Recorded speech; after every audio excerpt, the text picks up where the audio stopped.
Hey guys, tonight we're stepping into a soft twilight glow in the heart of the French countryside, sometime in the late 1400s. You're standing at the edge of a wheat field just as the harvest moon begins to rise, casting long golden shadows across the crops. The air smells of cut grass, wood smoke, and something faintly earthy. Maybe time, maybe suspicion.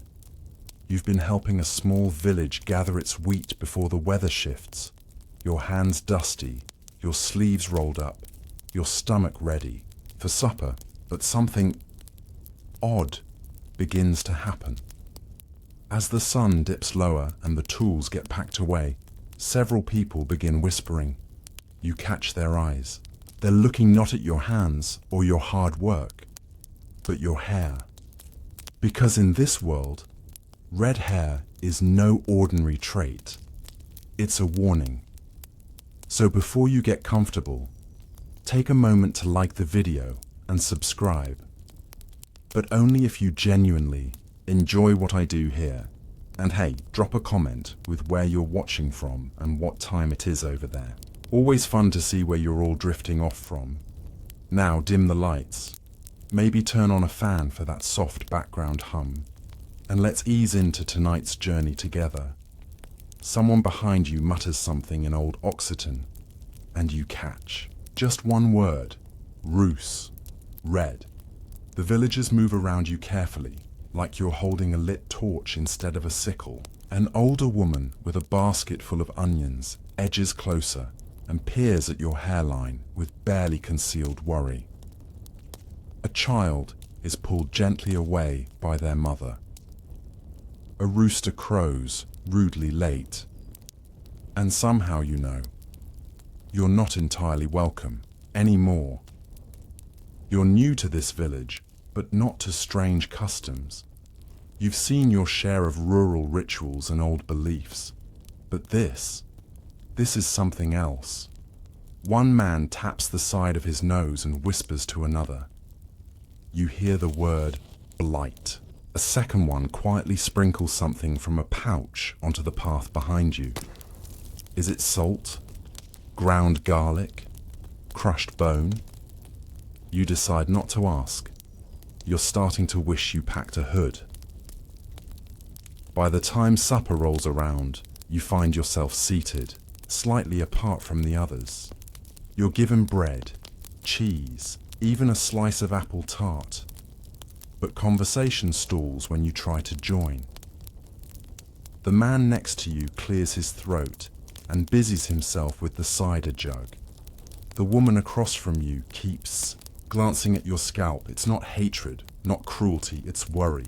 Deep, bone-level worry, like you're a storm cloud with eyebrows. Historians still argue whether rural fears about redheads in France during this time were widespread or regional. But enough records survive to prove that, yes, some small communities genuinely believed red hair could affect the harvest. It wasn't so much malice as magical thinking, a connection drawn between color, fate, and weather. Red hair meant fire. Fire meant heat. Heat meant drought, and no one wanted that. You finish your tart in silence and excuse yourself. As you leave the candle-lit dining hall and step into the cooler night, you notice the old woman again. She's humming something and walking in a slow circle around your sleeping area. Is she warding you? You sigh. It's going to be a long night. You lie back in the straw, your body tired but your mind buzzing. The stars above don't seem worried. They twinkle softly like they know something you don't. The breeze shifts through the trees and, for a moment, the village seems to exhale. Tomorrow, you'll try again. Maybe blend in more. Maybe wear a scarf. Maybe finally ask, why are they so afraid? But for now, you let the stillness settle in, and despite it all, despite the strange looks and stranger mutterings, you begin to drift. Because something about this world, as odd as it is, feels like a story unfolding just for you. And Redheads, well, we've always had good stories. Morning creeps in with a hazy gentleness, the sky tinted with blush pink light, and the scent of ash and damp straw lingering. In the air, you rise slowly, stretching the stiffness from your shoulders and brush bits of hay from your tunic. Somewhere, a donkey brays like it's been offended by sunrise. You wander through the village just as it yawns awake.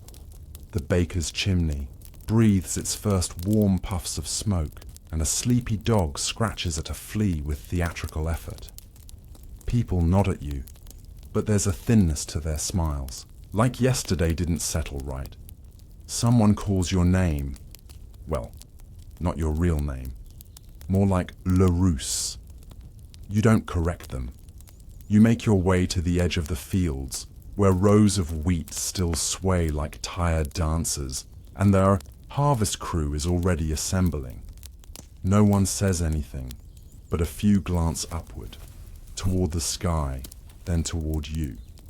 You half expect someone to pull out a pocket sundial and take a reading off your eyebrows. You're starting to feel it now. This is not about you. Not really. It's about a story that's been here longer than anyone alive. A story older than this field, older than the village, passed down in murmurs and knowing glances. You've wandered into one of those places where logic sleeps in late and folklore runs the chores. The fear of redheads, here in the French countryside, isn't shouted or written in stone. It's woven into the rhythm of daily life. People don't scream or accuse.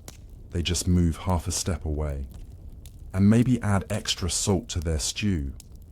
A younger woman named Colette, sleeves rolled to her elbows, leans over as she hands you a sickle. "It's not you," she says quietly. "It's the hair." You raise an eyebrow. "My cousin had hair like yours," she adds. "He moved to Bordeaux. Couldn't plant beets without the old men spitting first." You want to laugh, almost do, but then she glances at the sun again, then at the sky, then at your head. "Just don't cut anything before noon," she warns. And that's that. Historians still piece together how regional superstitions like this gain traction. Some point to the influence of medieval humoral theory, where red hair was associated with excess blood, making a person hot-tempered and unbalanced. Others suspect it's rooted in simple pattern seeking, a few bad harvests, a few red-haired folks nearby, and boom, a legend is born. In villages like this, memories stretch long, and explanations don't need footnotes. They need survival. And if blaming someone's curls means you sleep easier when the crops wilt, well, that's just rural insurance. You work the field, carefully, letting the sickle glide with quiet rhythm. The wheat is dry and golden, the soil soft beneath your shoes. Around you, others work too, but you remain a bubble in the rhythm, just slightly out of sync. At break, you sit beneath a walnut tree and sip from a clay jug. A boy walks past and casually tosses a sprig of rue into your lap.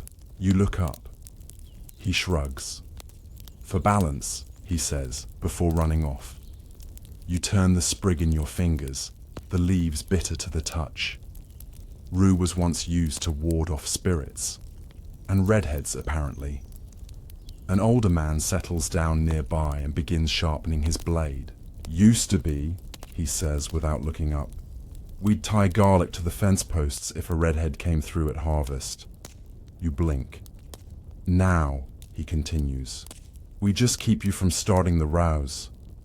He smiles faintly. "You're not sure if that's an upgrade or just quieter paranoia." Still, you take it in stride. After all, you've wandered stranger places. Places where people sang to their bread before baking, or where sneezes had to be blessed 3 times, once for health, once for soul, and once for taxes. This is just another song in the villagers' chorus. By late afternoon, the rhythm returns. You join in the binding, the stacking, the laughter that cautiously includes you. Someone hands you a plum. Someone else calls you le feu de champ, the field fire. It's a joke, maybe. The sun begins to sink again, painting everything in warm copper and long shadows. And as the baskets fill and the rows grow short, you begin to feel less like an outsider and more like a curiosity. Still watched, still whispered about, but not feared. Not entirely. Not yet. You wake the next morning to the hollow ring of a bell. 1, 2, 3 measured clangs echo through the village square. Today is a marché, and the small town is preparing for trade. The streets are suddenly bustling with activity. Vendors haul crates of fruit and bundles of herbs onto wooden carts. A woman in a teal smock arranges carefully woven baskets under a tattered linen canopy. Chickens roam freely with the entitlement of unpaid actors. Somewhere in the distance, someone is cursing about turnips. You slip out the door of your lodging and follow the rhythm of foot traffic toward the heart of the market, your boots crunching gravel. Your hair, still red, still unmistakable, catches light as you pass, and people notice. They always notice. But this morning, the mood feels different. Maybe it's the noise. Maybe it's the baked scent of sourdough wafting from the ovens. Maybe it's because, for a few hours, everyone is too busy haggling over onions to worry about your follicles. You walk past stalls of honey, rough woven wool, dried fish, and, most importantly for today, bundles of barley. It's harvest season. The village is flush with grain and suspicion in equal measure. An old man selling sickles gestures you over. "No redheads touch this batch," he mutters, loud enough for nearby customers to hear. Some chuckle. One woman nods approvingly. You just raise an eyebrow and keep walking. Historians note that harvest time in medieval rural France was both celebratory and precarious. A good yield meant survival. A bad one meant hunger, migration, or worse. People danced and drank, yes, but also measured rainfall like prophecy and watched the sky for signs of doom. When things went wrong, they needed someone or something to blame. And blame had a hair color. You pause at a cider stand, holding a warm clay cup between your hands. The merchant, a middle-aged woman with a gap-toothed grin and strong forearms, squints at your head. "That your real color?" she asks, tapping her temple. You nod. She takes a sip from her own cup. Shame. You both laugh. Later that afternoon, the harvest dance begins. Early, informal, little more than a fiddle and some tired clapping. But the mood is light. Children run in rings. A dog steals half a meat pie. The local priest joins the music with a drum that might be a repurposed cheese wheel. And then the wind shifts. Clouds gather, not ominous, but noticeable. Enough to draw heads skyward. Enough to stir that unease. You notice the change too. A man near the apple cart glances at your hair and mutters something. A woman pulls her apron tighter. You hear words again. Less. Rousses and mauvais vent. Bad wind. You've become part of the pattern.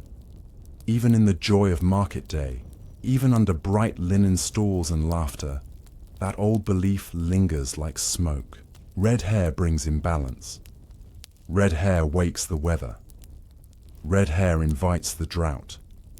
Of course, today's clouds bring no drought. Just a brief drizzle that clears the air and keeps the dust down. But the looks stick. You wander toward the edge of the fields, away from the stalls, past a pair of oxen tied lazily to a post, and sit on a low wall overlooking the gold-tipped rows of wheat still waiting to be cut. You think about how fragile certainty is, how quickly celebration becomes suspicion. One cloud, one broken tool, one blighted row, and suddenly someone's freckles look a little more threatening. Still, even among the wary, life continues. Children are born with copper curls. Someone's aunt has auburn braids. And the healer's granddaughter. Bright red hair, bold as a fox. And somehow, the village lets her be. Maybe because she's young. Maybe because her mother knows herbs no one else does. Or maybe you think, because superstition isn't always a wall, it's a net. And nets tear over time. You stay by the wall until the sun reappears and the villagers return to their cider and songs. For a moment, it feels like nothing happened. Like the drizzle never came. Like you're just another stranger passing through, with a satchel and a sunburn. But as you head back into town, someone brushes past and slips something into your hand. It's a sprig of rosemary. You turn, but whoever left it is already gone. Balance, they say, for harvest, for weather, for you. Evening creeps in slower than usual, as if the sky itself is unsure whether to keep watching. You linger in the village square a little longer, loitering by the well where lanterns flicker and the air smells faintly of garlic and damp linen. From a nearby cottage, laughter spills out along with the aroma of lentils and onions, a reminder that life continues, even when it's tangled up in old beliefs. You rest your elbows on the well's stone rim and let the day settle over. You like a wool blanket, but you can feel it. Under the normalcy, under the bread and the cider and the market chatter, something quietly simmers. A shared story. A superstition so old, no one quite remembers where it began. Then someone speaks behind you. Don't take it personally, a voice says low and dry. You turn to find a woman hunched on a bench near the lamplight, a wooden spindle turning in her lap. Her name is Mireille, wrinkled, sharp-eyed, with a jaw that looks like it's won most arguments. She doesn't glance up, but the spindle spins, like she's winding stories as much as thread. You're not the first redhead to spook this town, she continues. Won't be the last. They think it starts with the hair, but it doesn't. You sit beside her. She tells you about her uncle, another redhead, blamed for a spoiled rye harvest back in 1421. The rains came late, the grain grew mold, and someone remembered his hair had gleamed strangely that spring. That was all it took. They made him walk backwards through the field with a frog in his pocket, she mutters. Said it would draw out the fire. You stare at her. She shrugs. Didn't work. He moved to Toulouse. Historians still puzzle over the origins of redhead-related folklore in rural Europe. In France, the word rousse held more than just colour. It carried implications: fire, blood, rebellion, unpredictability. And in places where nature ruled the calendar, predictability was prized. Mireille snorts. It's just weather. The sun burns the crops, and they want to blame someone they can see. Someone with bright hair and bad timing. You glance at her spindle. The thread shimmers copper in the lantern light. She notices. My mother had red hair, she says softly. We don't talk about that side much. You sit in silence for a bit, letting the sounds of nighttime wash over you. Wood crackling in distant hearths, boots on gravel, the rustle of someone hanging herbs to dry. Then she tells you something stranger. There was once a red-haired woman here, she says, who could call the wind. You turn to her fully. They said she'd whisper in the fields and the breeze would shift. Some swore it was her breath that pushed the rain clouds. Others said she was cursed, married to the wind itself. When the harvest failed, they chased her into the woods. Never saw her again. You ask what she believes. She chuckles. I think wind blows when it pleases, but it does like to be flattered. And with that, she stands, tucks her thread away, and disappears into the shadows without another word, like a bedtime fable closing its own cover. You return to your lodgings with a head full of whispers and a growing awareness that you're no longer just visiting this superstition. You're inside it, living it, wrapped in it, like the smoke from a peat fire. The merchant's wife meets you at the door with a bowl of stew and an apology hidden in her half-smile. It's the season, she says. Everything's a little jumpy. You thank her and eat slowly by the window. Outside, the wind picks up, just a little, enough to flutter the edge of a curtain, enough to make the lantern flame dance. And for a brief moment, you wonder what would happen if you whispered. Would the wind listen? Would the villagers? Or would it just be you, again, tangled in a story much older than the field it sprouted from? You blow out the lamp and lie down. Tonight, you dream, not of flames or famine, but of fields humming with quiet energy, and a red-haired figure walking the rows, her hands brushing the wheat, her lips shaping weather. And in the dream, no one runs, they just follow.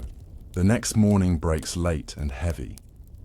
The sun takes its time climbing past the tiled rooftops, filtered by a film of fine, dusty clouds. You step outside to find the air thick with the scent of damp earth and yesterday's bread. The villagers move slower today, no music, no market. Instead, it's a harvest day, and that means everyone's watching the sky. The old calendar pinned to the chapel door says it should be clear.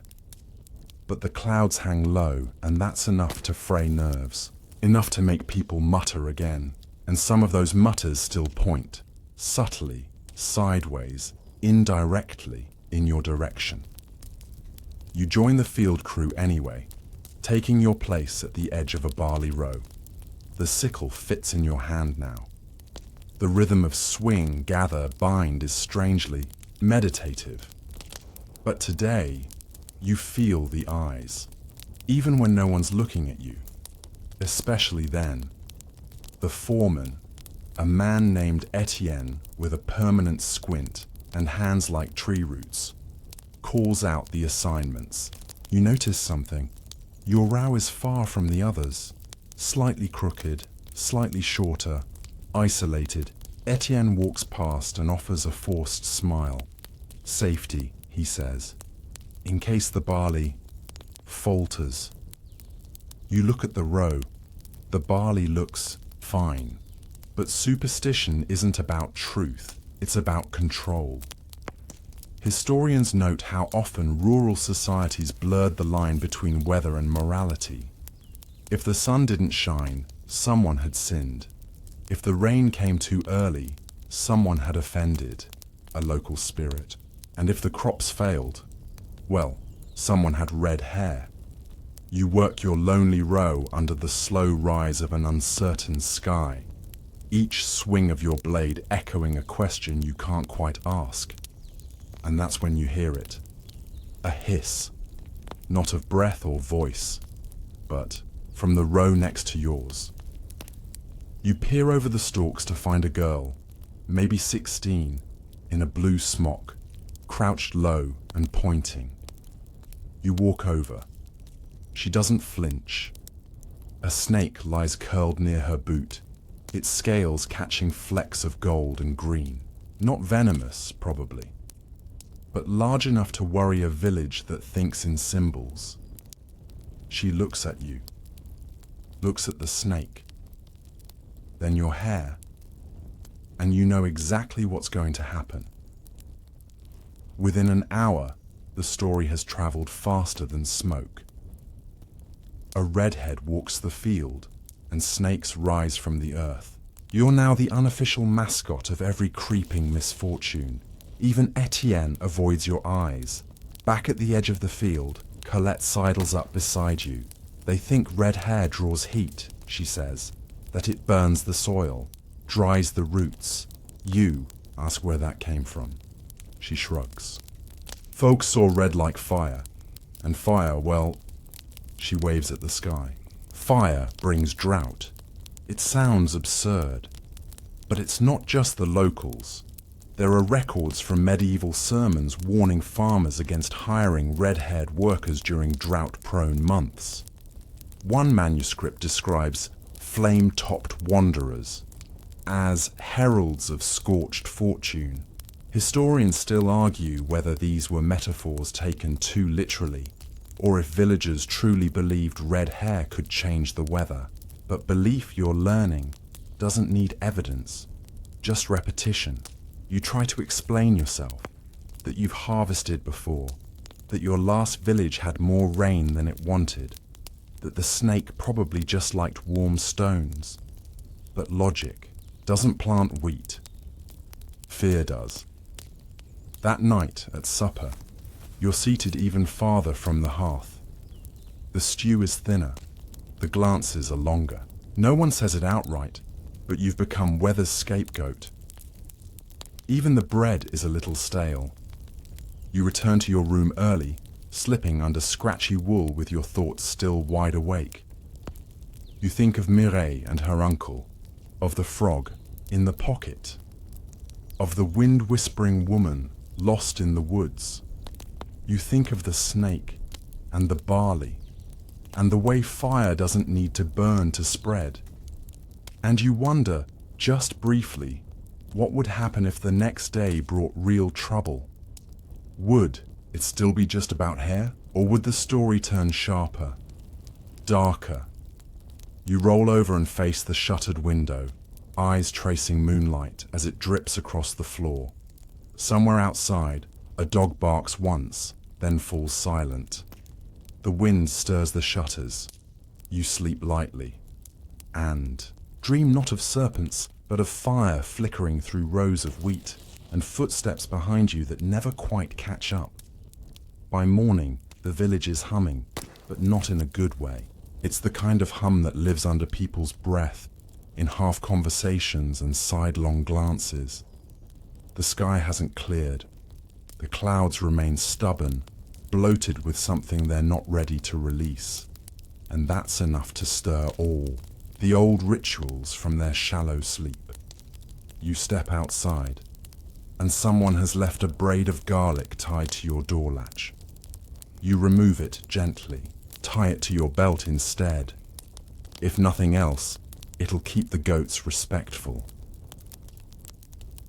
The field crew convenes later than usual, clustered in tight groups as if warmth might chase away superstition. Etienne gestures at the sky, then the ground, then at you.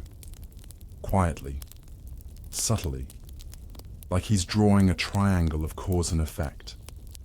Colette doesn't say much this morning.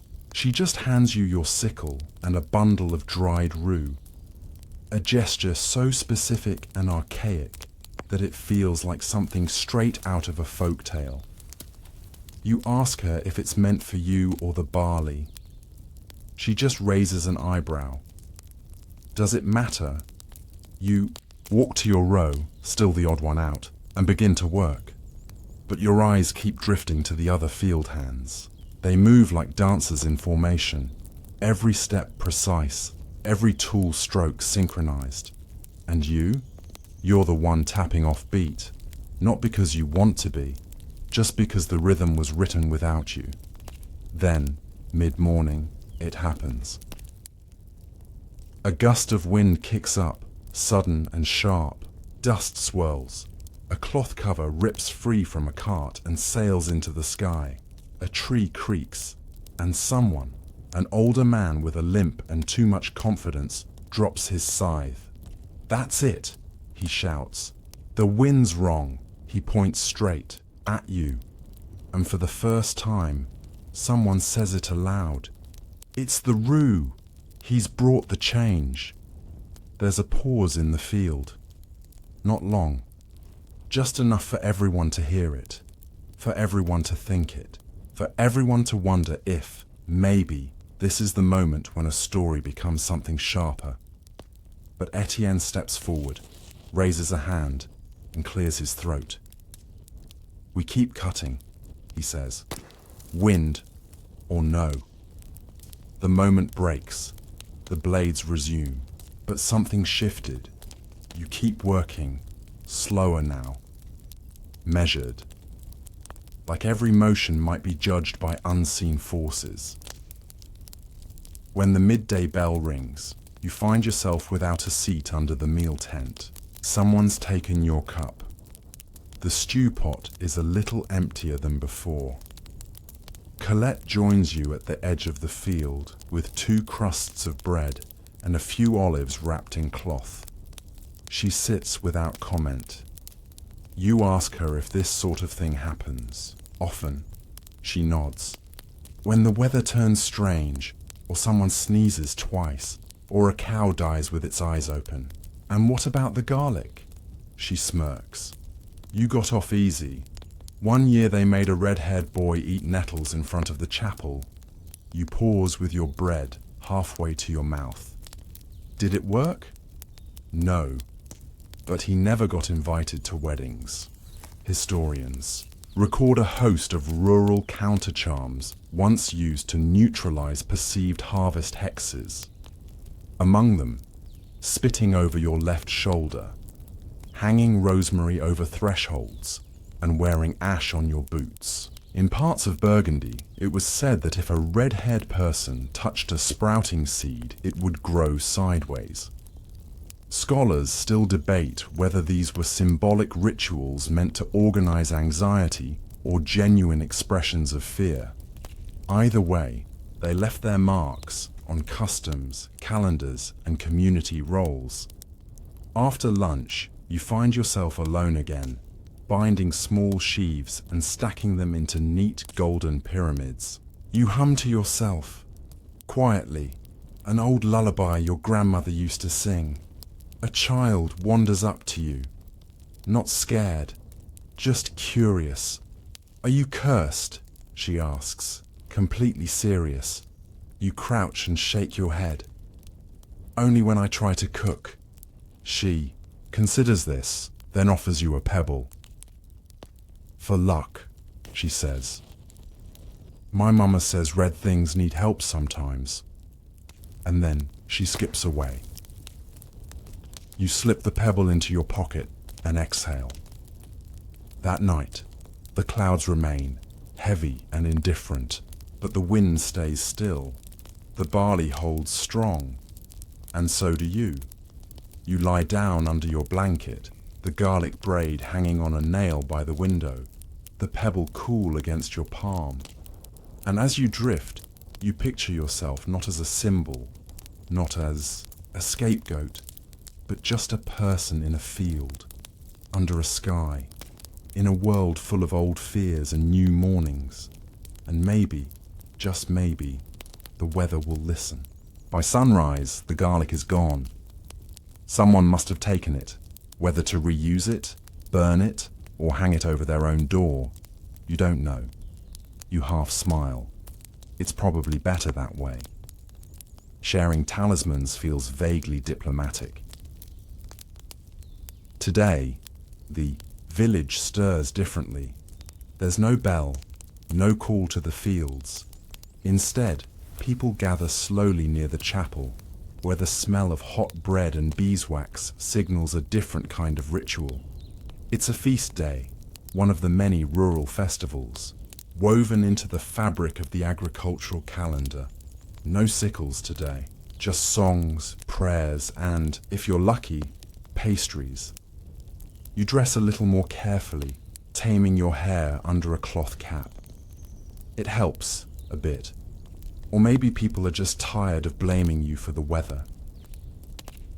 As you approach the square, you notice the chapel's front door has been freshly garlanded with herbs and flowers. Sprigs of lavender, thyme, and rue, again with the rue, are tucked into every crevice. Someone's gone to great effort. Colette waves you over and presses a bundle of yarrow into your hands. Carry this, it's polite. You ask if it's protective. She shrugs. It's decorative. That's protection enough around here. The crowd murmurs as the village priest steps onto the chapel steps, robes swirling in the light breeze. He holds up his hands and begins to speak. Not a sermon exactly, but a blessing for the harvest. Words fall like old wine. Practiced, familiar, slightly sour. He asks for steady sun, soft rains, and soil that knows how to listen. Then, inevitably, his gaze falls on you, just for a second, just long enough. He doesn't mention red hair, doesn't need to, but what he does say lingers. We pray also, he intones, for peace among neighbors, for trust between hands that gather, and for the wisdom not to see fault where there is only fear. It's subtle, barely a rebuke, but it hums under the skin. Historians who study village religion often point out the dual role of clergy in medieval rural life. Spiritual leaders, yes, but also social referees. Their words could bless a field or cool a feud, and red hair, more often than not, lived in the ambiguous space between sin and symbol. After the blessing, the villagers spill into the square like water released from a dam. There's dancing, awkward and lovely, flutes and tambourines, children chasing chickens. Someone burns a small bundle of dried corn husks while muttering something about rain. A woman dressed in indigo robes sells honey cakes shaped like wheat sheaves. You buy two. One is for you. The other you hand to the old man who dropped his scythe and called you a herald of ill wind. He pauses, looks down at the cake, then mutters, "Didn't mean it." You nod. That's more than enough. Later, as the sun dips and the crowd thins, you find a bench near the well and watch a group of older women weaving flower crowns. One looks up at you, holds up a crown made of yellow blossoms and thin green stems, and waves you over. You hesitate. She waves again, firmer this time. You sit. She places the crown on your head, careful not to tug your hair. Bright things, she says quietly, belong in fields, not in corners. You don't say anything, but something loosens in your chest. Scholars still argue whether medieval fears about redheads were rooted in real events or simply the old human habit of finding patterns where none exist, a string of bad harvests, a few unlucky coincidences, and suddenly a head of red hair became a storm warning. But then again, sometimes a head of red hair was just red hair. That evening, as the last musicians pack up and lanterns flicker, out you walk the edge of the wheat fields. The sky is soft. The air smells of trampled grass and apples. You hear no muttering, no blame, just crickets, just your footsteps. And behind you, someone has left another bundle of yarrow on the well. Not for protection, just for company. The next day dawns with the kind of gentle breeze that makes even the wheat seem calmer, its golden heads nodding sleepily under the sky's soft approval. You wake to the sound of footsteps outside, slow, deliberate, and accompanied by the creak of something wooden being dragged. When you step out, the village is gathered in near silence outside the grain barn. There, at the center, stands a man you haven't seen before. Tall, wiry, sun-baked like a fence post, with hair so unmistakably red it almost glows in the early light. His tunic is faded green, patched at the elbows, and his boots look as though they've walked 100 towns. And behind him, a cart full of blighted barley. The grain is grey and limp, its scent sharp and sour. Wrong. You don't need to be a farmer to know it won't bake into anything worth chewing. A murmuring starts.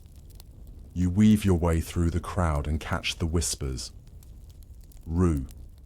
Again. Twice in one season. The red-haired man introduces himself with a nod. Name's Remy. I sold seed to Etienne last spring. This was my crop. You glance at Etienne, who shifts on his feet. I thought I'd deliver the result in person, Remy adds, voice even. In case anyone wanted to talk about curses. There's a pause. Then someone from the crowd says what's on everyone's mind. So it's true then. The red hair. The barley. Remy doesn't flinch. He reaches into his pocket and pulls out a slip of parchment, stamped and sealed. It's not a curse, he says. It's fungus. Ergot. The grain was too damp. It happens. Historians know this one well. Claviceps purpurea, the ergot fungus, often infected rye and barley in overly wet seasons. It caused illness, hallucinations, even death, but to villagers with no microscopes and too much folklore, ergot looked like divine punishment, or the work of someone who looked just a little too different. Remy explains calmly, scientifically even. He's been to other towns, spoken to herbalists. He's learned how to spot the signs, how to treat the soil. His message is clear. Fear won't fix the harvest, but information might. The villagers listen, uneasily. A few nod. Most remain silent. And then, a thin voice speaks from the back. Mireille. I've seen ergot before, she says. Long time ago. The baker's son lost a finger to it. He had black hair.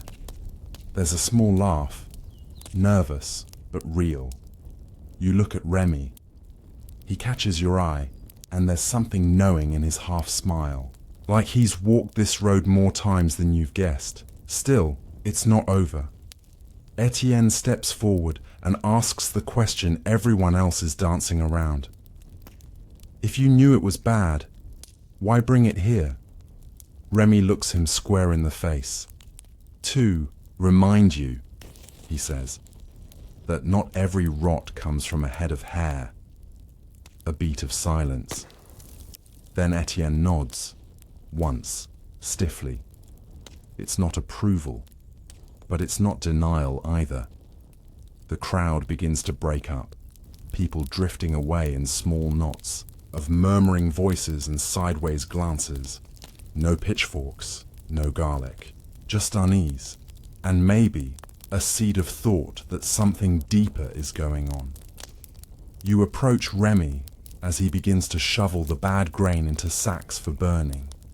He eyes your hair. You get the looks too, I bet.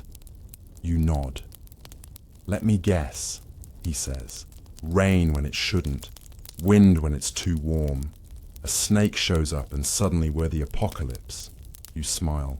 They only gave me garlic. He chuckles. Luxury. As you help him with the sacks, he tells you about other villages. One where he wasn't allowed to sleep inside. One where he had to wear a blue hood to cancel out the red. And one that gave him a nickname that roughly translated to the crop whisperer. equal parts fear and admiration, and one town far to the east, where he was invited to stay, given wine, and asked to teach the children how to plant without superstition.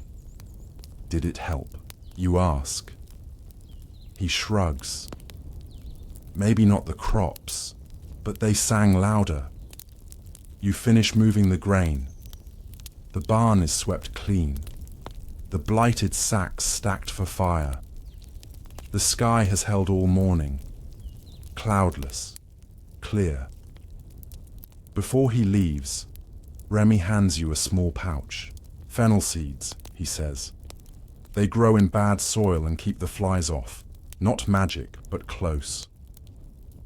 Then he climbs onto his cart and tips his hat. Good luck, friend. It's not the hair they fear. It's what they think it means. And with that, he disappears down the path, a ribbon of red trailing behind him in the wind. You pocket the seeds. Maybe you'll plant them. Maybe you'll just keep them. Either way, they feel like something worth holding on to. The sacks of ruined barley are gone by the next morning, burned most likely, somewhere behind the mill where the smoke won't upset the hens. The village smells faintly of ash and thyme, and even the birds seem to sing with caution. You wake, up with the fennel pouch still tucked beneath your pillow, and though no one says it, something's changed. The redhead with the cart, Remy, left more than spoiled grain behind. He left a story, and in a town that survives on stories as much as soil, that's no small thing. You step into the lane just in time to hear the bells call to morning mass. Villagers file toward the chapel, subdued and, dare you say it, slightly less suspicious. The stairs are still there, yes, but not as sharp, not as brittle. Today, there's something else on their minds. Witchcraft. The word swirls like a leaf on the breeze. You hear it whispered near the fountain, muttered beside the flour sacks, and casually dropped into conversation like a peppercorn. Hair like fire, just like the old tales, says a man stacking turnips. Eyes too clear. The kind that see, dreams, says someone else. You trail behind, keeping your ears open. Not because you're paranoid, but because history says it's wise. In medieval France, red hair wasn't just unlucky, it was also dangerous. Folklore often painted witches, with flaming hair, green eyes, and knowledge that didn't come from books. Women who brewed tinctures, men who knew too much about herbs, children who talked to bees, and always red hair like a flame in the field. Historians point to several cases in which red hair was presented as proof in witch trials. One 15th century inquisitor wrote that the devil marks his chosen with fire upon the crown. Another claimed that red hair signaled inward heat, a phrase that manages to be both theological and dermatological. You settle into a pew at the back of the chapel, your cap tugged low. The air smells of wax and damp stone. The sermon today leans heavily on obedience, patience, and the need for clean intentions during the harvest. There's no mention of witches, but you don't miss the way a few people glance your way during the priest's pause. After Mass, you linger outside, listening as people scatter.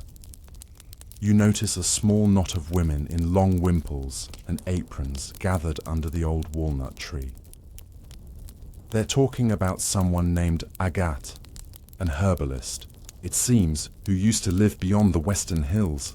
She had hair like a fox, one of them says. Treated my husband's cough with hot nettle vinegar. He was better in 2 days. She danced alone at the solstice, another adds. Always barefoot, always humming. They said she could speak to crows, and then the inevitable. When the wheat failed, they burned her cottage. A pause. Then, She wasn't even home. You step away before they notice you listening. That evening, as the sun slides into the trees like a coin into a pocket, you find yourself wandering toward the edge of the village. There's a path you haven't walked yet, half overgrown, framed by stone walls leaning together like gossiping old men. You follow it. It leads past a crumbled well, 2 abandoned ploughs, and finally, a clearing filled with thistles and wild chamomile. At its center, the remnants of a cottage. You don't need a sign. You know whose it was. A few stone walls remain. A hearth, blackened but proud. Shards of pottery tucked into the grass like forgotten thoughts. You crouch near the threshold, run, your fingers over a stone etched with something you can't quite read. Weather-worn letters, or maybe just scratches. A fennel sprig grows from a crack in the floor. You smile, because someone planted it, and someone remembered. You sit there for a while, letting the quiet gather around you like a shawl. The cottage doesn't feel haunted. It feels used, like a bowl that held something important once. A life, a voice, maybe several, and suddenly your red hair doesn't feel like a burden. It feels like a thread, tangled, yes, but connected. To Remy, to Agatha, to every redhead who was ever blamed, feared, or whispered about when the rain didn't come. You pluck the fennel sprig and tuck it behind your ear. As you rise and turn back toward the village, you wonder how many others came here after the burning. To remember, to ask for courage, or maybe just to sit. And on the wind, soft and playful, you almost hear humming.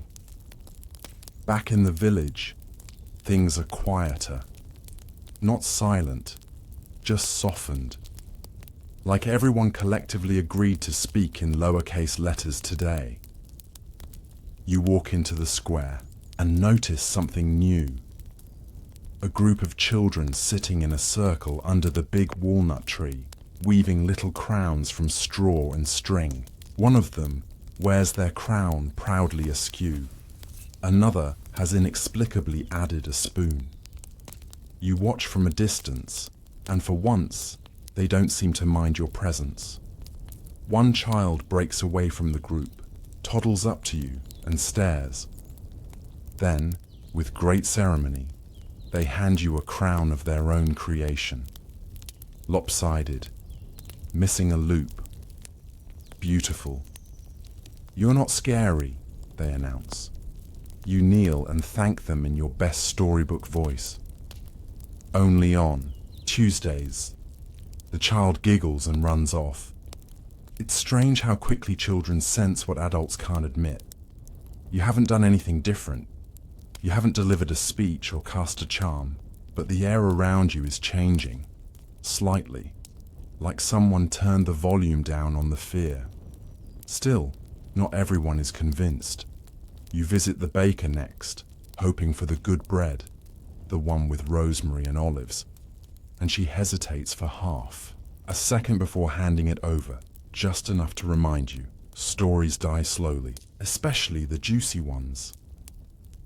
You eat outside on a bench with Colette, who has started spending her breaks near you, a quiet act of defiance that no one comments on. Today she brings cheese, a single plum, and something that looks suspiciously like honesty. My grandmother was red-haired, she says. You glance up. That's new. She dyed it with walnut husk tea once she turned 16, Colette continues. Said it kept the neighbors from asking questions when her sourdough failed. You ask if it worked. She married a cooper, never baked again. You both laugh. It's soft, but it sticks. Colette tells you more about village customs, about how the wheat must always be cut from east to west, never the other way, about how bees must be told when someone dies, about the old superstition that if a redhead sneezes during a harvest prayer, the barley will come up hollow. You ask if that one's still in use. No, she says. But if you sneeze, I'll definitely be blamed for talking to you. You finish the meal in companionable quiet, broken only by a sudden shout from the blacksmith's yard. Apparently someone dropped a horseshoe on the priest's cat's tail. The cat is unharmed. The priest is very vocal about shoe placement. It's a good day. Later you pass the chapel and notice something strange. The statue of Saint Medard, protector against bad weather, has been freshly scrubbed. Flowers rest at its feet, and next to them, a braid of red ribbon. Subtle, unmistakable. You don't know who left it, but someone did. Maybe as a joke, maybe as a prayer, maybe both. Historians sometimes speak of superstition decay, the slow process by which once feared beliefs soften into tradition, then into folklore, then into background noise. 100 years ago, a red ribbon might have been a warning. Today, it's a curiosity. Tomorrow, just a color. You touch your hair, uncovered now, letting the wind lift a strand or two. No curses, no thunder, just breeze. Back at your lodging, you find a note tucked into the windowsill. No name, just a scrap of parchment folded once, neatly. Inside, one sentence. Fire in the field is only dangerous when it spreads. You reread it twice. It's hard to say whether it's a compliment, a warning, or a proverb, maybe all three. You pin it to the inside of your pack. That night, the moon is full and bright, draping silver light across the rooftops like a second harvest. You can hear someone playing a lute badly near the tavern. A dog barks, pauses, then howls. Just once. It doesn't sound angry, just lonely. You lie awake a little longer than usual, your thoughts braided like the children's crowns. Red hair, red ribbon, red suspicion, red survival. You remember Agada's ruined cottage. You remember Remy's steady voice. You remember the way Colette said my grandmother and didn't look away when she did. You close your eyes, and when sleep comes, it comes not like a storm, but like a door quietly clicking shut behind you.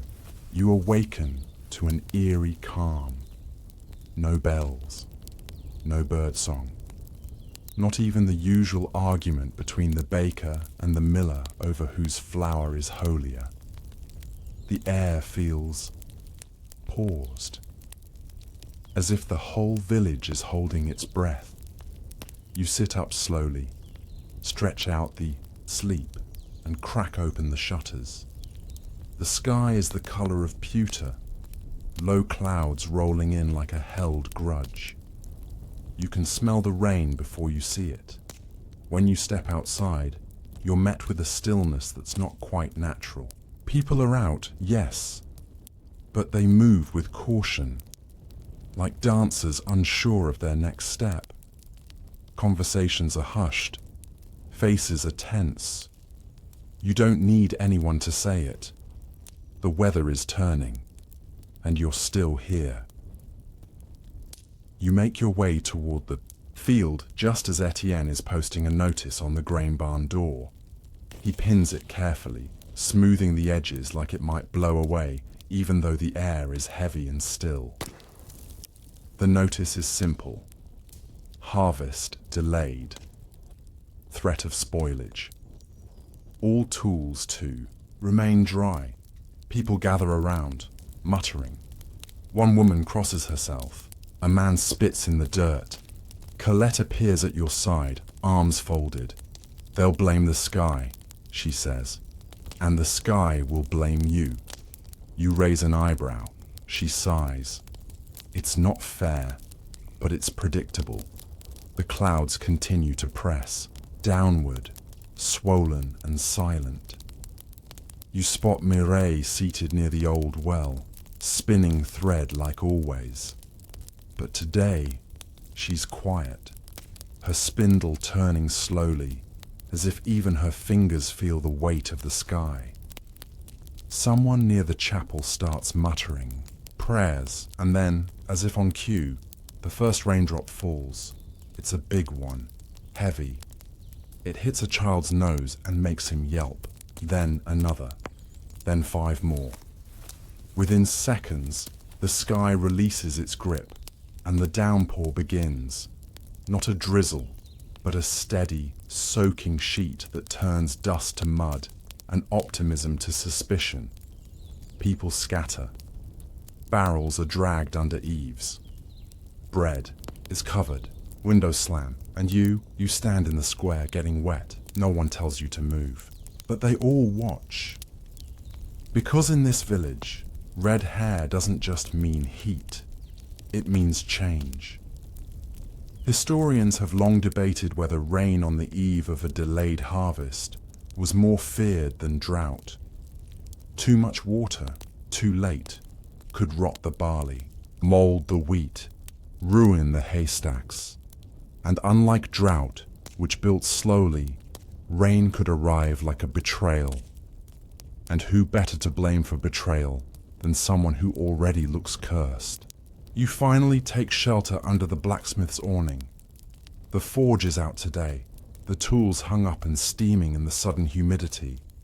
The blacksmith nods at you once, then continues sanding a plank that doesn't need sanding. "What did you do?" he asks casually. You glance up. "To the sky," he adds. You smirk. I blinked at it. He chuckles, but it's dry, like someone trying not to choke on a joke. Later, as the rain slackens into drizzle, you return to your lodging and find the note from the day before still pinned to your pack. Fire in the field is only dangerous when it spreads.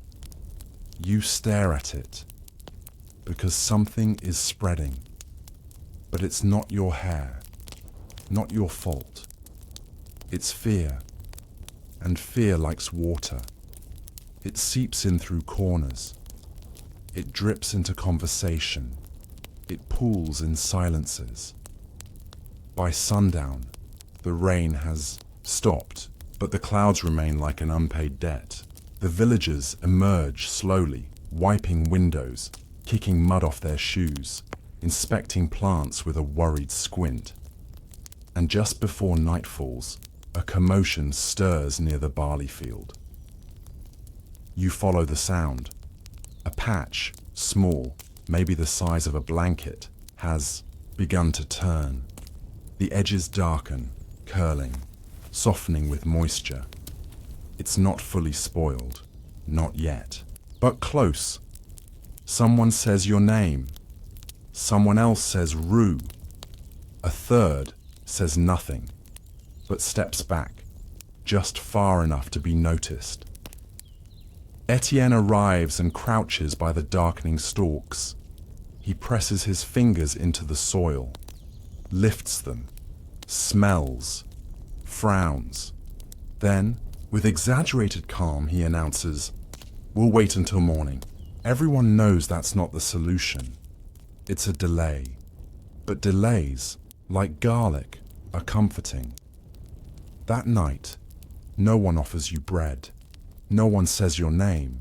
Even Colette just nods from across the lane, the kind of nod people use when they're not sure how many people are watching. You eat alone. Sleep light.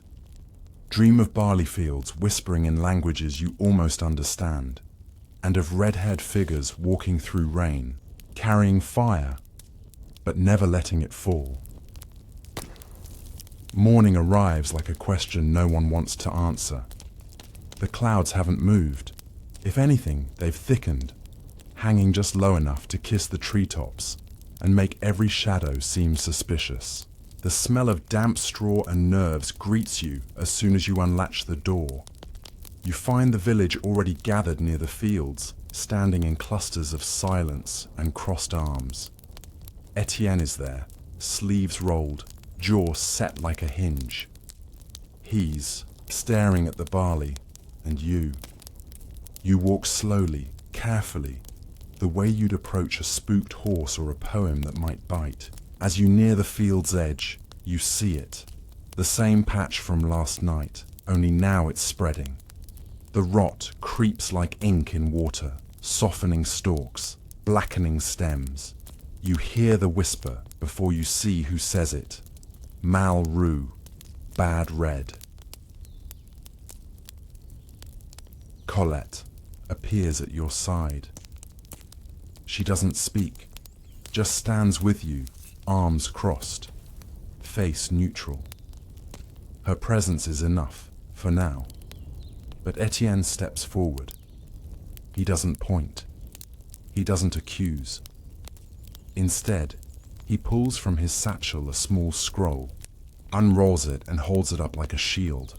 It's handwritten, carefully inked, marked with lines and circles. You realize it's a planting chart, a map of the field's rows, a record of rainfall, soil turnings, seed origins. You realize something else, too. It's all meaningless if people have already made up their minds. Someone behind you mutters, "First the snake, now the rot." Another voice says, "Saint Medard's weeping because of the firehead." The crowd murmurs, a soft, anxious harmony, and then, like a crack in a wall that's been waiting to split, an old woman speaks. You don't know her name, but her voice is clear. "There's a way to fix this," she says. "The old way." Everyone turns. "A cleansing," she continues. "A walking through the field. Just once, sun to moon, redhead at the center." You blink. "I'm sorry, what now?" Colette steps forward. "That's not a thing." But Mireille, who's just arrived with her spindle in tow, hums thoughtfully. "It's old, mostly forgotten. But yes, some did it, when crops failed and nothing else worked." "Did it work?" Etienne asks, dry. Mireille shrugs.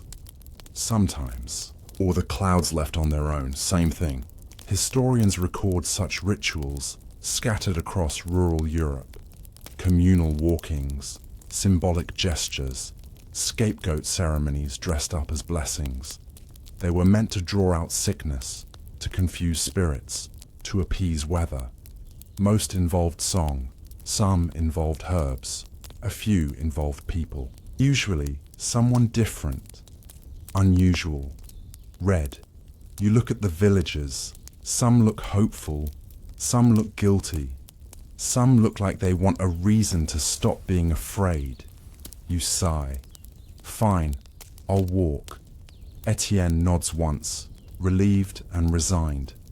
They gather the items quickly. A sprig of rosemary for your hand, a bit of salt for your shoulder, and a crown, of rue, of course, set carefully on your head like a twisted halo. You don't protest. The ritual begins at the southern edge of the field, where the wind sometimes carries hints of mint and something sweeter, maybe lavender, maybe someone's hidden wine. A ring of villagers watches from a distance, some crossing themselves, others just frowning. The path is laid, sunward, wide, one loop, no talking. You step forward, and the village holds its breath. You walk slowly. Not for drama, but because the earth is soft and the moment is heavy. The rosemary in your hand prickles your palm. The salt shifts on your shoulder like a silent dare. You pass the rotted patch. The air there smells faintly metallic. You continue. Children peek from behind barrels. A few sheep, corralled in the distance, seem entirely unimpressed. Halfway through the loop, you hear someone start to hum. It's Mireille, of course, low, steady, like a spinning wheel. A few others join in, not singing, just humming, as if sound might steady the moment, or at least distract it. By the time you finish the loop and return to the starting point, the field is silent again. No thunderclaps, no rot reverses, no sunlight pierces the clouds, but no one speaks. You remove the crown, set it on a post, and walk back to the village. That night, the clouds stay, but they don't rain. The field holds steady, for now, and the villagers, confused, exhausted, quietly hopeful, sleep better than they did yesterday. As for you, you lie in bed, staring at the rafters, wondering if you were part of a ritual or just a very long metaphor. Maybe both. You wake with a strange ache in your legs. Not the muscle kind, but the kind that settles when you've carried more attention than weight. The ritual walk still lingers in your bones, and maybe in the barley too. You're not sure which felt heavier, the steps or the stairs. When you step outside, the first thing you notice is the quiet, not silence. There's still the rustling of leaves, the cooing of doves in the bell tower, the occasional shout of someone arguing with a mule. But the edge is gone. That low hum of suspicion, the brittle layer of superstition. It's softened, at least for now. You head toward the communal oven, hoping to bribe peace with bread. Inside, the baker, Madame Lise, nods at you and gestures to a small loaf already set aside. It's warm, still crackling at the edges, and dusted with rosemary. You don't ask if it's for you, you just accept it with a grateful bow. Behind her, another woman is placing trays of fresh dough into the oven. She hums as she works, and, you realize with a small thrill, it's the same tune Mireille hummed during the walk. The one that began as a thread and grew into a rope of calm. Stories travel. Songs travel faster. You take your bread and wander toward the green behind the mill, a quiet place where goats nibble weeds and someone's laundry dances politely on a line. There, near the fence, stands a boy, maybe 10, hair the color of brick dust, staring at his boots. You greet him gently. He looks up. "You did the walk," he says. You nod. "My sister says redheads are dangerous," he says. You nod again. He frowns. "But you didn't burn anything." You smile. "Not yet." He laughs. A real one, quick and snorty. Then he pulls a small token from his pocket, a wooden button tied to a loop of frayed cord. "My grandmother gave me this," he says, "for safety." You ask if it's worked. He shrugs. "I haven't died." And with that, he hands it to you. No explanation, no ceremony, just trust, wrapped in twine. You pocket it carefully. Later that afternoon, Etienne sends word. He wants to meet in the barn. Not the grain barn this time, but the older one, where tools go to rust and cats go to nap. You find him there sharpening a sickle, though there's no field work today. It's more habit than necessity. "I spoke with the priest," he says. You wait. He says it was a good walk, calming, useful. You nod. I say it was strange. You nod again. "But," he adds, "the rot hasn't spread." That's something. You both look at the tool in his hands, its blade catching the dusty light. Then he says something unexpected. "I had a brother, hair like yours. Died in a fishing accident when I was young." You say nothing. The room is full enough. After that, my mother said red hair was a storm warning, he continues. Every time a harvest went wrong, she'd mutter his name. Not in grief, in blame. You wait.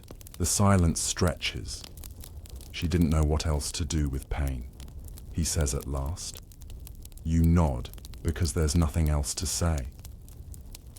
He hands you the sickle, not as a threat, but as a gesture. Tomorrow we return to the fields. You'll work. The center row.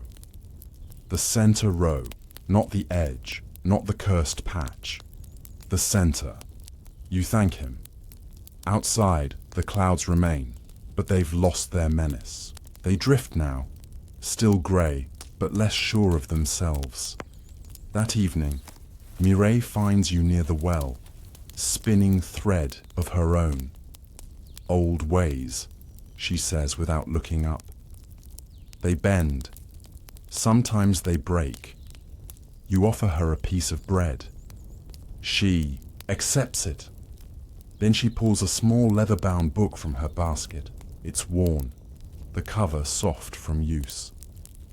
She opens it to a marked page and shows you a drawing. It's crude but clear. A figure in a field, wearing a crown of rue, walking sun to moon. Underneath it, in faint ink, to guide the fire so it does not consume. You ask if it's hers. No, she says, but it's mine now. You flip a few pages. There are notes on herbs, sketches of plants, weather predictions, dreams recorded in shorthand. It's a healer's book, a field worker's book, a believer's book. She doesn't offer to give it to you. She doesn't need to.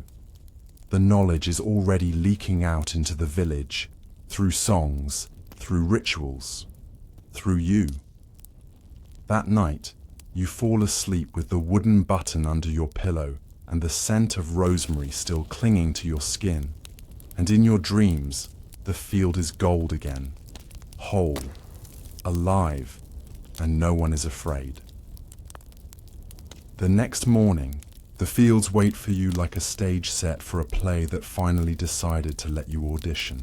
The clouds have broken, not entirely, but just enough to let a few sunbeams pour down like slow honey across the barley rows.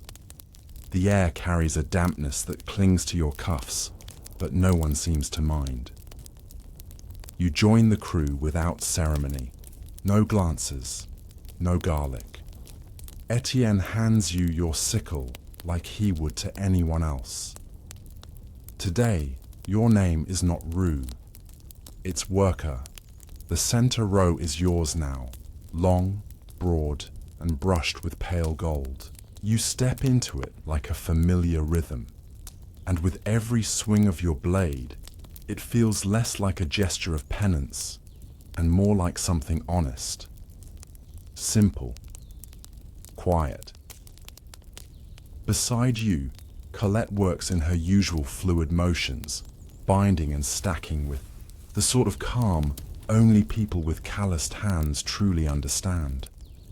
She doesn't speak, but every so often she hums the same tune, the one Mireille hummed, the one the baker's apprentice sang yesterday, flour still on her sleeves. It's become a thread through the village, a new kind of ritual, less dramatic, more forgiving. You cut, you gather, you breathe. And somewhere around midday, a rustle draws your attention. A small goat, of all things, has wandered into the field and stands eyeing you from between two sheaves. It blinks. You blink back. Friend of yours? Colette asks. Depends, you say. Is it here to curse or bless me? The goat sneezes. You both laugh, and the moment breaks like bread. After lunch, cheese, crusts, and the last of the plum preserves, Etienne pulls out a ledger and begins recording the yield. The numbers aren't extraordinary, but they're solid, respectable. The rot, it seems, has held where it was. One bad patch, not a spreading curse. One of the younger boys pipes up, "Maybe the redhead helped." Someone else laughs. Someone else agrees. No one argues. You don't smile. You grin. Later that afternoon, Mireille invites you to her cottage. You follow the winding path past the well, through a gate that creaks like it enjoys the attention, and into a small garden where rue grows alongside lavender and something purple and mysterious. Inside, her home is what you'd expect. Low ceilings, dried herbs hanging like upside-down prayers, and the scent of something perpetually steeping. She gestures for you to sit, then offers a cup of tea so strong it might be classified as a regional defense system. She places the leather-bound book on the table between you. "I want you to read it," she says. You hesitate. "I'm not giving it," she clarifies. "But you should know what's in it."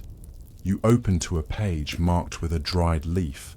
The entry reads, "If one walks the field and feels heat at their back, they must not turn. The fire is not behind them. It's inside." You glance up. Mireille sips her tea. Old wisdom. Doesn't always make sense. Doesn't need to. Another page lists strange recipes. Onion skins soaked in rainwater. Ash mixed with goat's milk. Basil rubbed behind the ears of suspected liars. And then, a newer entry, written, "In a neater hand, Rue boy walked the row. Weather held, superstition softened. We will see." You chuckle. "That's me?" She shrugs. "It's not you." You spend the rest of the afternoon flipping through pages, reading aloud, laughing at the more absurd entries. Never trust a woman who eats turnips after dark, and noting the ones that feel oddly true. As the sun leans westward, you thank her. She nods once and says almost offhandedly, "You could write in it too." You pause. "Really? It's a living book," she says, "and you're alive." You leave with the scent of her garden in your hair and the feel of her stories in your pocket. Back in the village square, someone's hung new herbs on the chapel door. Not to ward off anything, but just because they smell nice. A child runs past wearing a crown of yellow blossoms and holds a sickle like a sword. You hear someone call you by your name. Not Rue, not Firehead, your actual name. And somehow, that's the moment you realize the shift is real. You're not the stranger anymore. You're part of the field, part of the story, and maybe even part of the healing. You arrive at the chapel steps the next morning just as the bell tolls. Its ring gentle, almost shy. A small crowd is gathered, not for mass, but for a meeting. A village matter, as Etienne puts it, which in this place could mean anything from crop rotations to deciding whether a cat is allowed in the grain shed. You take a seat on the low stone wall near the herb garland, still fragrant from yesterday. The mood is curious, but not tense. The rot hasn't spread. The clouds have lifted. The fear has thinned, but something lingers. The subject of discussion, it turns out, is not barley or goats, but festivals. More specifically, the upcoming Fête du Récolte, Harvest Festival.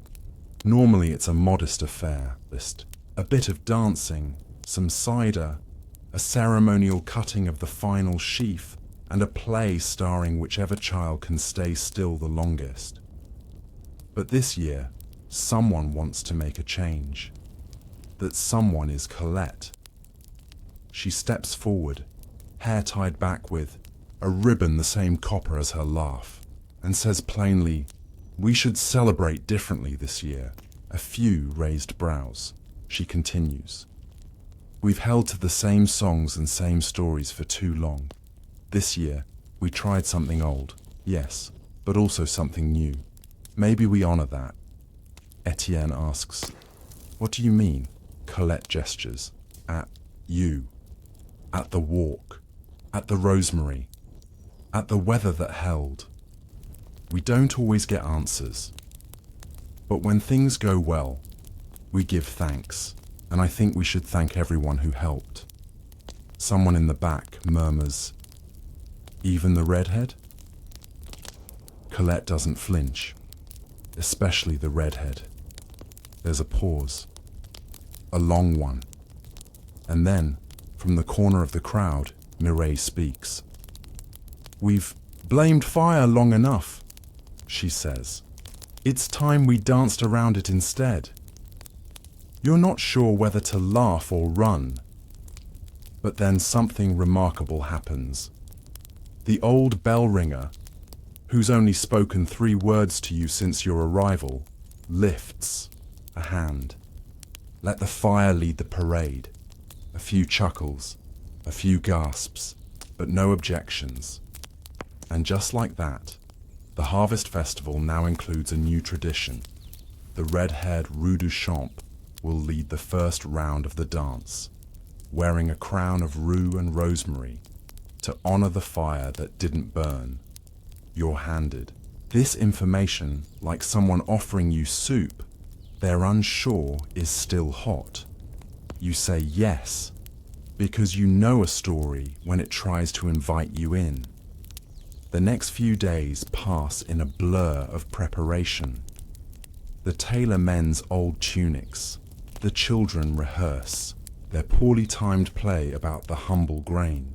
Mireille teaches a group of teens how to press fennel into bread. Colette somehow convinces 3 different households to loan her cooking pots for reasons of civic joy. You're fitted for your crown.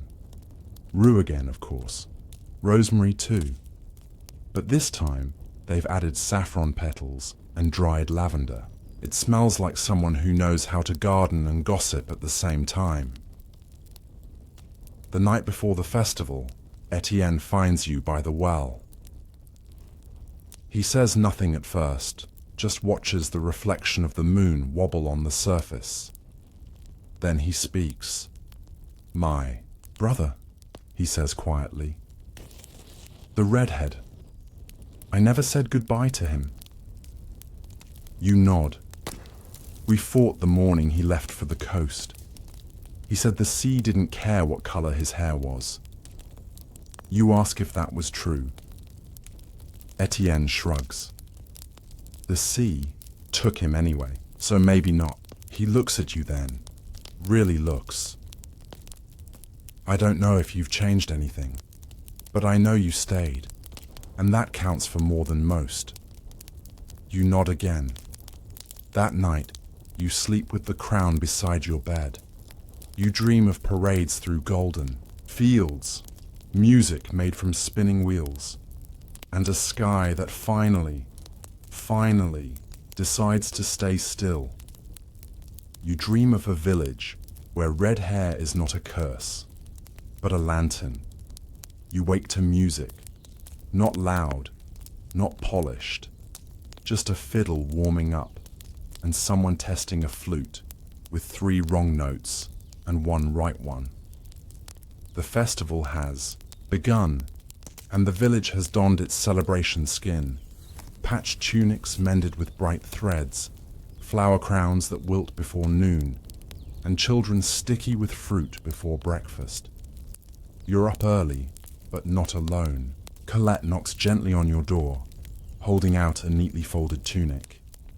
It's for the procession, she says. And don't argue. It's traditional now. You raise an eyebrow. Since when? Since this morning, she replies with a grin. The tunic is a soft, homespun thing dyed a gentle gold, the color of wheat under a lazy sun. Someone's embroidered tiny stalks near the hem, careful, imperfect, beautiful. The crown comes next. It's waiting on your table, already humming. With scent, rue, rosemary, saffron, lavender, you place it on your head, careful not to crush any petals. And for the first time, you don't feel like you're wearing protection. You feel like you're wearing purpose. Outside, the village green is alive. There's a maypole that leans slightly to one side but still holds its ribbons proudly. The blacksmith has set up a cider barrel that wheezes with every pour. A long table groans under the weight of every kind of bread you can imagine. Dark rye, honey loaves, flat barley cakes, herb-studded rolls, and something that may once have been a tart but has collapsed into joy. Children chase each other in wide loops, trailing laughter and crumbs. The fiddle player begins again, this time in earnest, and someone nudges you gently. It's Mireille, in a tunic so old it may have witnessed 5 generations of gossip. "Time to walk," she says. You take your place at the head of the path, just beyond the edge of the wheat field. The music rises. The villagers form a meandering line behind you. Women with herb bundles, men with jugs, children waving fennel stalks like flags. You begin the procession, not with ceremony, but with steady, simple steps. Past the mill, past the chapel, past the cottage where someone's baking, onions into bread again, around the grain barn, across the garden plots, and finally through the rows of harvested field, now just stubble, but still dignified. No one chants, no one throws garlic. They follow you in silence, with smiles. When you return to the green, the music bursts into a full tune, and someone tosses flower petals in the air. Children cheer. A dog barks, perhaps on cue, and Colette steps forward, extending her hand. You lead the first round. It's a circle dance, easy steps, more bouncing than grace. You take her hand, others join, the circle grows. Around you, laughter peals like bells. The dance continues, feet thudding softly, skirts spinning, tambourines clinking, and you, fire-crowned and flame-haired, are in the center, not as a warning, but as the start of something else. Historians often miss these moments. They record wars, treaties, famines, but rarely do they write down when a village changed its mind, when a ritual turned from fear into joy, when someone's difference became their invitation. But you'll remember. That night, the dancing gives way to stories told by firelight. Mireille tells a tale about a goat who learned to bake. Etienne tells one about a boy who tried to grow wheat in his pocket. Colette, pressed by the crowd, sings a lullaby no one's heard in years. And then quietly, someone says, "Tell us the story of the redhead and the rain." All eyes turn to you.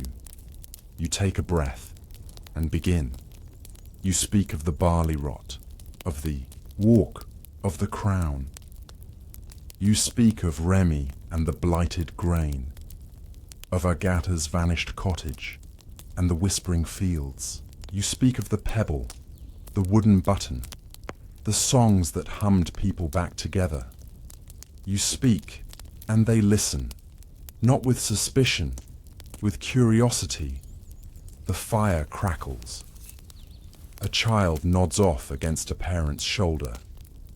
Someone passes you a cup of something warm and spiced, and when your story ends, there's no applause, just quiet, full and kind. Later, you find yourself alone at the edge of the field, watching the stars perform their own quiet dance.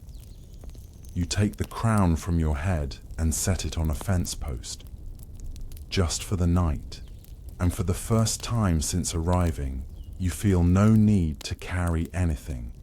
Not fear, not proof, not explanation. Just fire. At rest. The festival leaves behind that unmistakable aftermath. Trampled grass, half-empty cider jugs, a few lost shoes of mysterious origin, and a feeling in the air like the village exhaled something it had been holding for a very long time. You walk through the square the next morning and see it in the faces.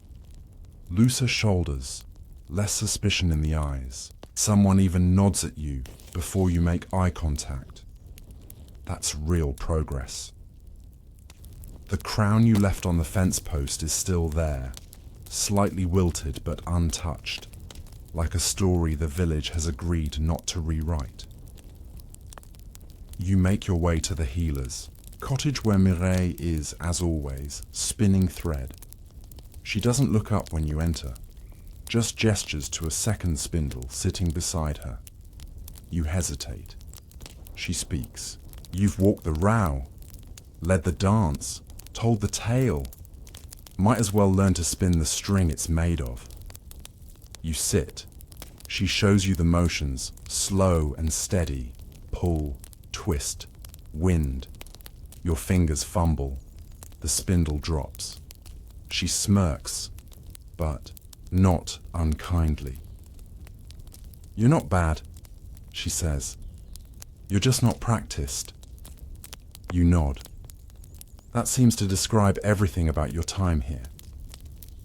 As you work, she tells you something you weren't expecting. She's leaving. Not forever, she clarifies, but soon, for a little while. My niece near Rouen just had a baby, and they could use some old herbs and older stories. You ask who'll take her place. She shrugs. The herbs know who they like. Then she eyes you. You laugh. Absolutely not. She smiles. Maybe not now, she agrees. But you're already gathering. That's what healers do. They collect stories, weave them into something useful. Outside, Colette arrives with a basket of apples and 3 new children in tow, all whispering and giggling as they peer around the doorframe. You recognize one of them, the button giver. He salutes you with the dignity of a tiny knight. Colette grins. They want to see if your hair glows in candlelight. You pretend to consider. Only on harvest moons. And birthdays. More giggles. They run off, mission accomplished. Mireille rises slowly, brushing off her apron. She watches them vanish, down the path, then says softly, "They'll remember you, you know, not because of your hair, but because of how the weather changed." Historians often overlook these subtleties. The way a face becomes a memory, the way someone's presence shifts a season. But in rural France, especially in places where people still argue with the sky, the personal and the agricultural are tangled together like roots. Later that day, you help Colette move sacks of grain to the barn. An ordinary task, but made lighter by the laughter that follows you both. At one point, she stops and says, "I used to think red hair meant danger. Then I met you and realized it just meant brightness I didn't know how to look at." You thank her. Quietly. That evening, Etienne calls a small meeting. Nothing formal. Just a few elders. Mireille, Colette, and you. He announces plans to start rotating the barley rows earlier next season, to try fennel in the fall, and, to your surprise, to write down everything that's happened, not as a warning, but as a record. He gestures to a large empty book on the table. "It's time we keep our own history," he says, "so someone else doesn't write it for us." You look at the blank pages, at the quill beside them. And before you can second guess, you pick it up. Your first entry is simple. This year, the clouds held. This year, the fire walked with us. This year, we chose to believe in the field instead of the fear. The ink dries slow, but you don't mind waiting. That night, you return to your room and find a new bundle tied to your door. Rosemary, rue, and something new. A twist of saffron-colored wool from the festival banner. A symbol, perhaps. Or maybe just a thank you. You hang it above your bed and sleep without dreams. Because tonight, you don't need them. Dawn comes soft and gold. The kind of morning that feels borrowed from a lullaby. The sky is cloudless. The fields shimmer in the early light. Somewhere, a rooster crows with such smugness, you assume he must have caused the sunrise himself. Today, you feel different. Not just welcome. Rooted. You tie back your hair without thinking, not to hide it, but to get on with your day. The village no longer watches your every move like you're a walking weather vane. You're not a symbol anymore. You're just someone who happens to have fire on their head and bread in their hands. You pass Mireille's cottage and see that the door is closed but not latched. A quiet goodbye. She left at dawn, Colette says when you ask. Slipped away before the farewell could get too long, leaving only a small jar of pickled something and a sprig of mint on her windowsill. She'll be back, Colette adds. She always comes back.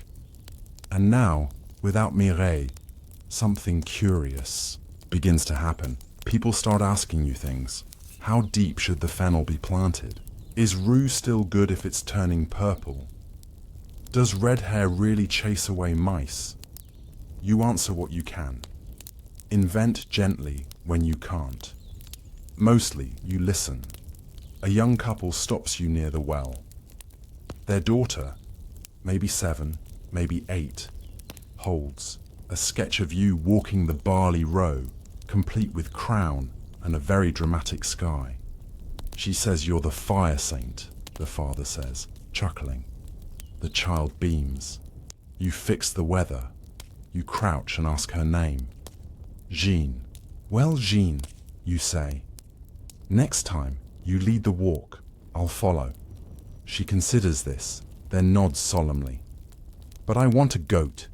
Negotiations begin. Later, in the barn, Etienne shows you his latest project, a seed map.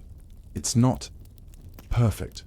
The lines are a little wobbly, but it's detailed, an attempt to track which rows fared better, which corners drained worse, which seed varieties held through the damp. It's practical and personal. At the edge of the map, in tidy script, one row is labeled simply Feuille Rouge, red leaves. You glance at him. He shrugs. Felt fair. That evening, the chapel bell rings twice. Not for mass, but for storytelling. A new tradition, Colette explains. They're going to hold it weekly now. Anyone can tell something. No judgment, no hierarchy. You're the first name whispered for the list. When you take your seat by the candlelight, there's no hush, no sharp breath, just quiet readiness. You tell a story, not of yourself, but of Agathe, the red-haired woman of the woods, the one they blamed, the one they chased, the one who, in this version, built a house of herbs and wind and stayed just long enough to plant seeds in every heart that needed them. You don't give her an ending, because not all fires go out. Some simply change direction. After the story, people linger. A few approach you. One offers you a small loaf of spice bread. Another leaves a bundle of thyme on your bench without saying a word. Jeanne gives you a drawing of a goat in a crown. It's flawless. As night falls, you return home and light a candle. The flame flickers, and for a moment, it glows the same color as your hair. You don't flinch. You sit. You write. Another entry in the growing book. The field does not fear the flame. It fears forgetting. You close the book. Set it gently beside your bed. And when you sleep, it's not as the outsider or the strange one or the suspect. You sleep as the keeper of the story, and the story sleeps with you. You're up before the sun the next morning, not because of obligation, but because you want to be. The air still holds the hush of night, and the village is caught in that delicate moment between dreams and chores. You take your walk along the barley rows, your boots brushing the stubble, the tips of wild fennel curling toward the dawn. Everything smells like earth and rain's memory. There's no urgency, no eyes on you. Just you, the field, and the rhythm your steps have taught it.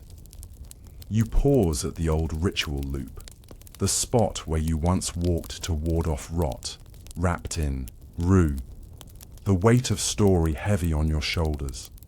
There's no visible sign of what happened here. The earth looks the same. The barley's long been bundled and baked, but still, the air remembers. You kneel, press your hand to the soil, not for magic, just for thanks. Back in the village, Jeanne is waiting with her goat.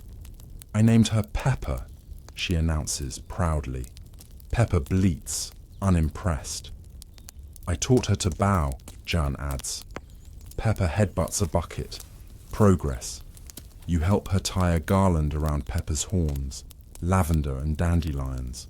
The goat sneezes, then stands very still as Jeanne gives her a dramatic curtsy. She's ready for next year's walk, she says with confidence. You believe her.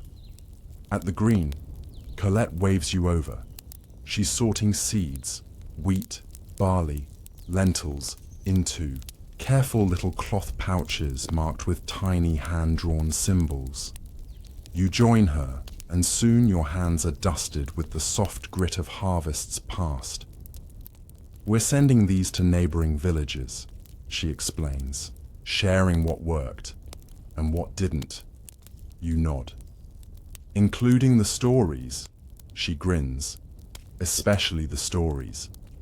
Historians, if they're paying attention, might call this a kind of oral seed bank, a way to pass on more than grain, a way to protect not just the crop, but the wisdom behind it, a resilience grown from memory and tempered by shared laughter.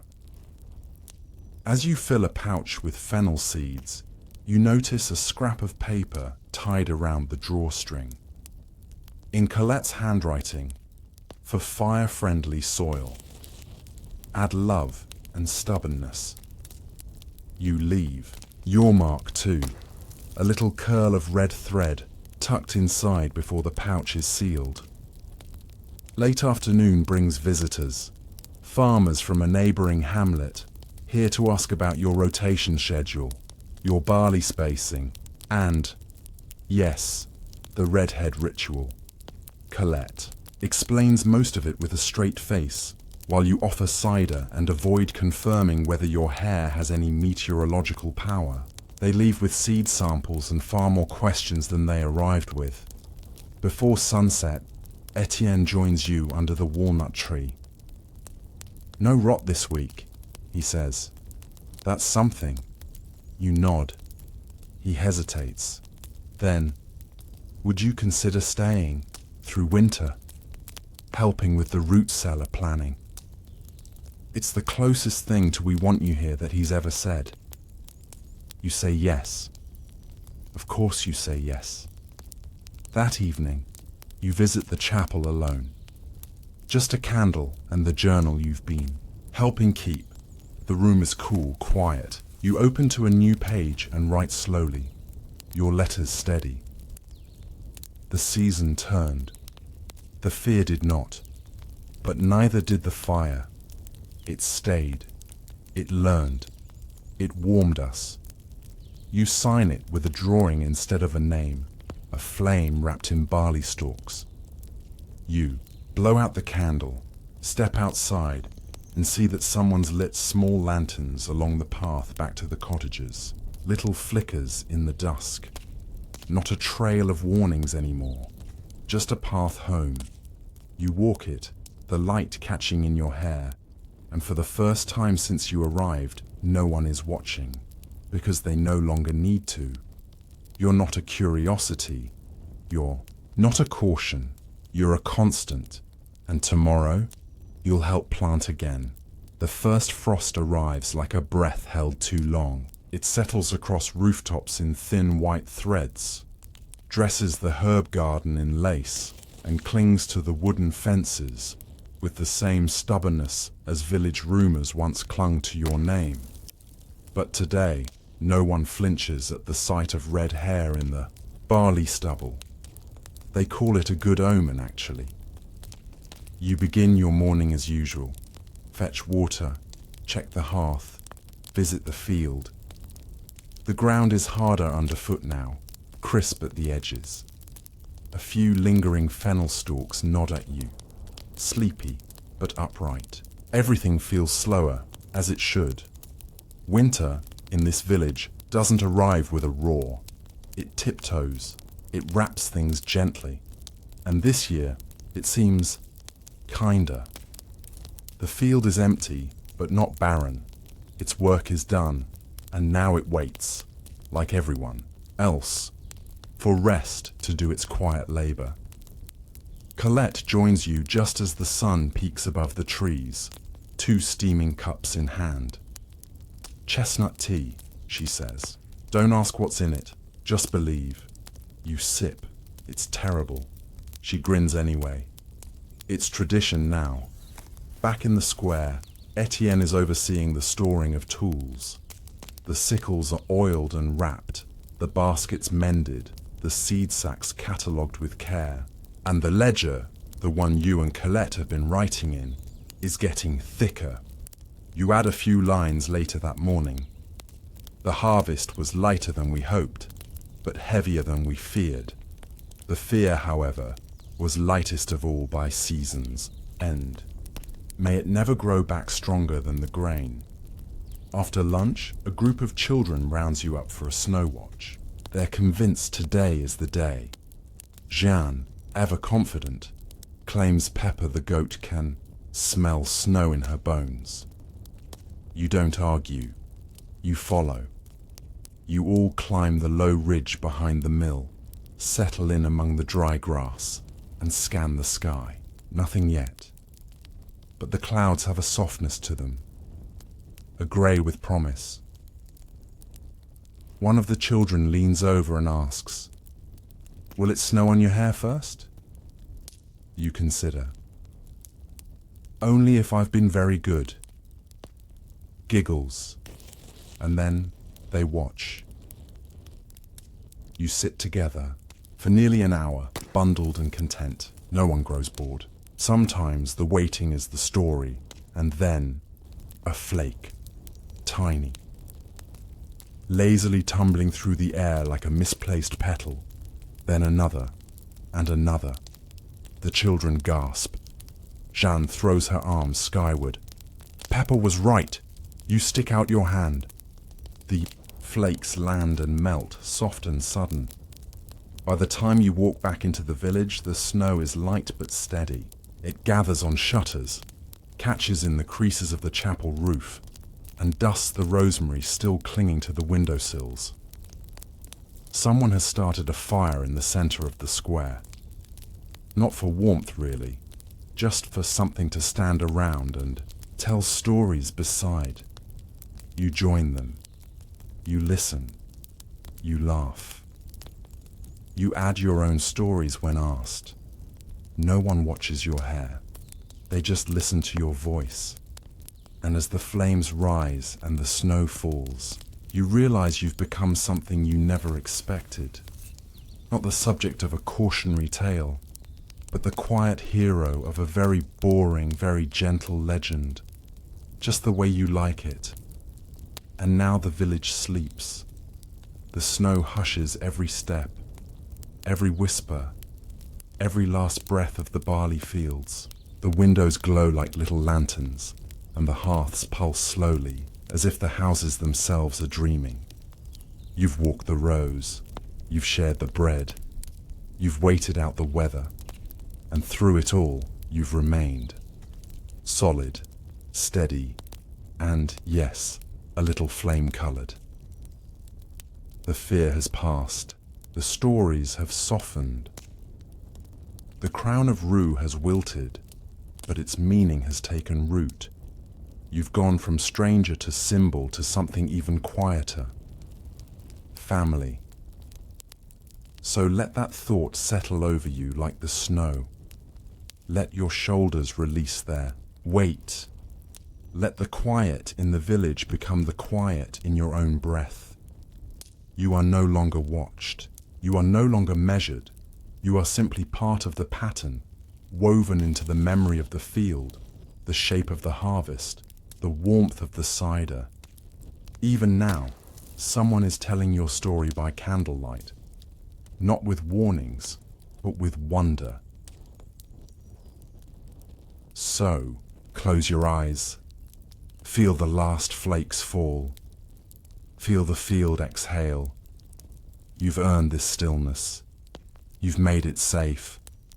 And as the red thread of your story tucks itself gently into the winter soil, you finally